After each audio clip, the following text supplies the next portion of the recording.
Good morning, students. Welcome in the history class of plus one.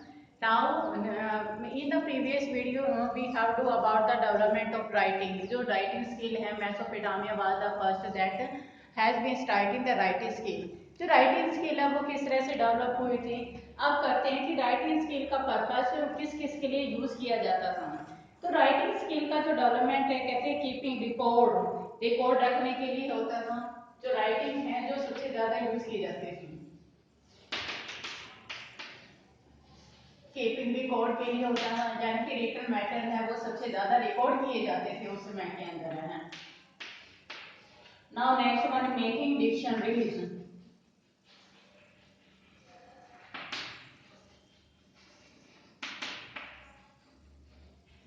Dictionaries के लिए use किए जाते थे मतलब सबसे ज्यादा giving legal validity to let transform. Legal validity वहां पर सबसे ज्यादा यूज की जाती थी. लीगल वैलिडिटी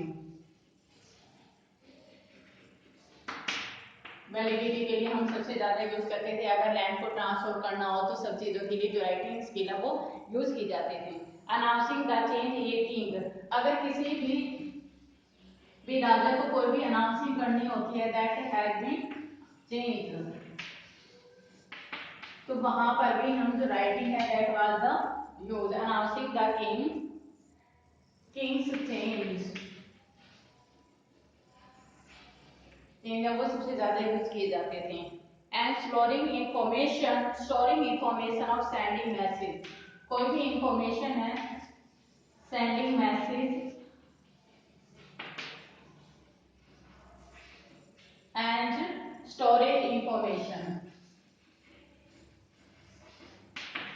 कोई भी इंफॉर्मेशन स्टोरेज करनी होती थी तो वहां पर भी सबसे ज्यादा इस चीज का यूज किया जाता था कि राइटिंग का कीपिंग रिकॉर्ड के लिए मेकिंग डिक्शनरीज है, legal validity, announcing the Kings change के लिए and sending message and storage information के लिए यूज किए जाते थे. अब हमने बात की तो सिस्टम ऑफ राइटिंग की. जो system of writing in uniform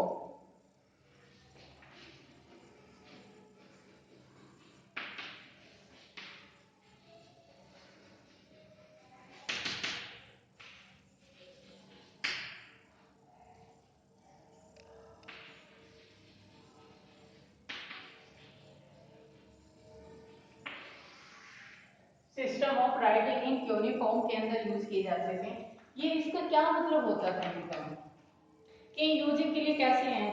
कहते हैं कि जो एक साउंड है दैट एक uniform sign represent was not a single consonant और वोवल बट सिलेबल.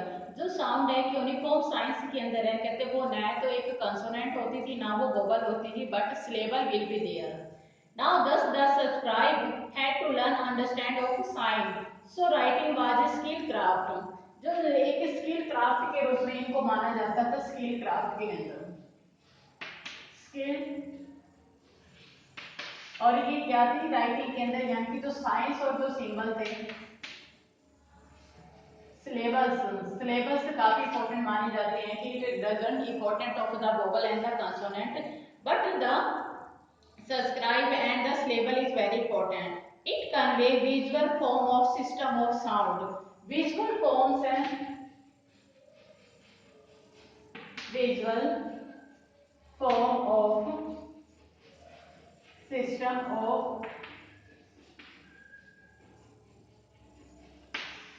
जो साउंड के सिस्टम का विजुअल फॉर्म इनको माना जाता था. विजुअल फॉर्म को यानी कि पर्टिकुलर लैंग्वेज को यहाँ पे सबसे ज्यादा शो करते थे इन चीजों को.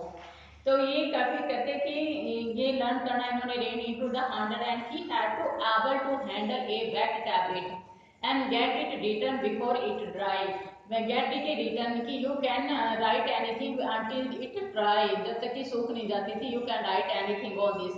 And the so writing was a skill craftsman and it is very most important. It is an enormous intellectual achievement. It is also a intellectual achievement. Intellectual achievement.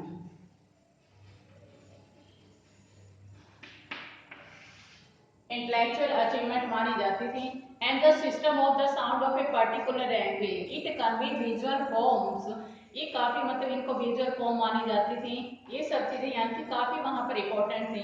It is the system of the writing, writing का part माना जाता था syllable के अंदर। You can also say put, now we are talking about the syllable, put, ला, यानी कि this one what is syllable, when the different part of a language it is, suppose करो this is word is there sign, now you can sa in it is a two syllable will be there, sa and in two syllable will be there। तो वहां पे जो syllable होते थे pit, n, l, m, en, ad, यानी कि it you can also call syllable, इनको आप syllable मान देने चाहते हैं। अब आती है लिटरेसी इन मेसोपोटामिया। मेसोपोटामिया के अंदर लिटरेसी काफी इंपॉर्टेंट होती थी। Literacy in Mesopotamia,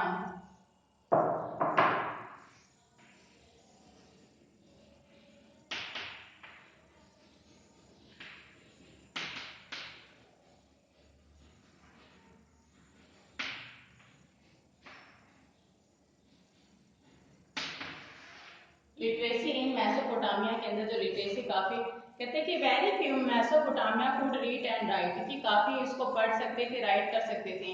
there were 100 of science to learn and many of these were complication.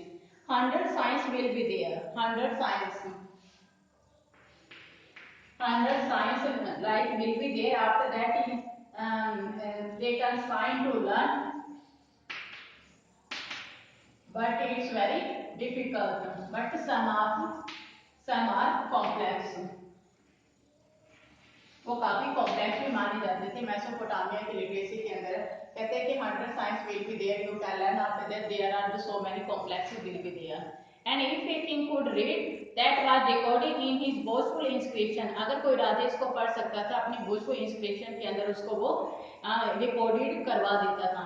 And it was a kingship that organise trade and writing, और ये राजा ही होते थे। It was the kingship that organise trade and writing, जो trade और writing का इन्होंने सबसे ज्यादा यूज किया हुआ था। अब आती है बात usage of writing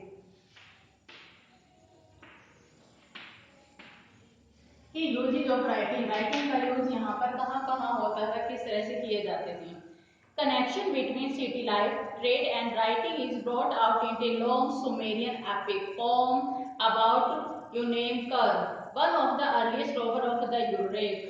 In Mesopotamian tradition, Uruk was the city par excellence, often known simply as the city. तो यूजेज ऑफ राइटिंग है, कहते हैं कि वो कनेक्शन होता था ट्रेड राइटिंग के लिए। और सुमेरियन एक एपिक फॉर्म है, एपिक था दैट अबाउट उमेर, उमेर के राजा के बारे में है, नैन रूलर ऑफ द यूरेक, यूरेक का राजा कहा जाता है। और उसने यूरेक का कहते सिटी को एज ए एक्सीलेंस के रूप में माना, सिंपली था कहते एज ए सिटी के रूप में उसने सबसे ज्यादा इन्हें डेवलप किया था। यूनेम्कर is associated with the organization of the first trade of the Sumer, वो फर्स्ट ट्रेड सुमेर का माना जाता था। And the epic say trade was not known, यूमेकर want a lapis lazuli and precious metal for the beautification of the city temple, and sent his messenger out to get them for the chief of a very distant land called Arata. And the messenger heeded the word of the king. By night he went just by the star. By day he would go by the heavens and heaven. He had to go up to into the mountain range and had to come down out of the mountain range. The people of Susa below the mountain saluted him like animals.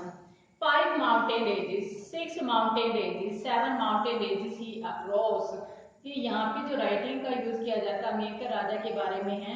तो यहाँ पे poet means the messenger had a climb to a great height, everything appear small in the valley far below. तो काफी यहाँ पे जो important यहाँ पे मानी जाती थी कि इवन द रिटन टैबलेट के अंदर द रूलर ऑफ द अराकट एग्जामिन द क्ले, उसने क्ले को एग्जामिन किया, ऑब्जर्व किया। And the spoken word were nails, और जो स्पोकन वर्ड था वो नेल्स था, nails. And his face was frowny, he kept looking at the tablet, he काफी उसको टैबलेट को कंटिन्यूअसली वो देखता रहा। There should not be taken as the literal truth, you can not take his literal truth, literal truth, you can not take literal truth, आप उसको नहीं ले सकते। But it can be inferred that Mesopotamia understanding it was kingship that organized trade and writing. Now you can understand कि Mesopotamia kingship is that organized trade and writing, कि उसी ने ही trade और जो राइटिंग है वो स्किल स्टार्ट की थी. The poem also tells that beside being a means of storing information or sending message for writing was seen as a sign of superiority of Mesopotamia urban culture. यानी कि उनके बारे में urban culture के बारे में आप पढ़ते हैं तभी राइटिंग स्किल है वो इंफॉर्मेशन को स्टोरेज करने के लिए, सेंडिंग मैसेजेस के लिए सबसे ज्यादा यूज की जाती थी. तो it very important part of this one. And in this video we have to about the system of the writing, uses of writing, literacy of writing, and the uses of writing in the Mesopotamia by the Anekar king. उनके द्वारा सबसे शुरू की गई थी. Now dear students, I hope you have understood all this video. Now you listen very carefully and you have to make notes in your notebook. Now thank you very much.